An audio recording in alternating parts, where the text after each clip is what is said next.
થાય છે સારું બોલાયેલું સુંદર વચન। આજે હું તમને કેટલાક સુભાષિત કહી સંભળાવીશ જે ગુજરાતી ભાષાના આભૂષણ સમાન છે। પોપટ કોયલ બોલે થોડું પણ લાગે ભલું, વૃથા ગુમાવે તોલ બહુ, બોલીને દેડકા। અહીં આ સુભાષિતમાં વાણીની મધુરતાની વાત કરેલ છે। પોપટ અને કોયલ થોડું બોલે પણ મધુર બોલે છે, જ્યારે દેડકા સતત ડ્રાઉ ડ્રાઉ અવાજ કરીને પોતાનું મૂલ્ય ગુમાવે છે। આપણે પણ આપણી વાણીમાં મધુરતા કેળવવી જોઈએ।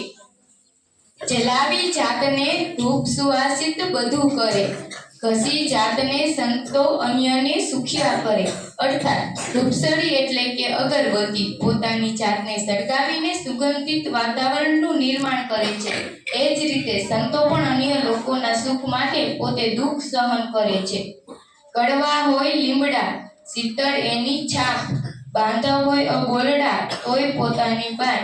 અર્થાત આપણા મિત્રો સાથે આપણે અબોલડા હોય તો પણ મુશ્કેલ સમયમાં મિત્રો જ આપણને કામ આવે છે। લીમડામાં કડવાશ હોય એ વાત સાચી, પણ શીતળતા આપવાનું કામ લીમડો જ કરે છે। સુભાષિત નંબર 4, બેસે છે ભાગ્ય બેઠાનું, ઊભું ઊભા રહેલનું, સૂતેલાનું દિશે સૂતું ચાલે ભાગ્ય ચિંતનનું। અર્થાત જે વ્યક્તિ બેસે છે તેનું ભાગ્ય બેસેલું, ઊભા રહેનારનું ઊભેલું અને સૂતેલાનું સૂતું તથા ચાલનારનું ભાગ્ય સતત ચાલતું રહે છે। આ સુભાષિતમાં મહેનતનું મહત્વ દર્શાવવામાં આવેલ છે। આભાર।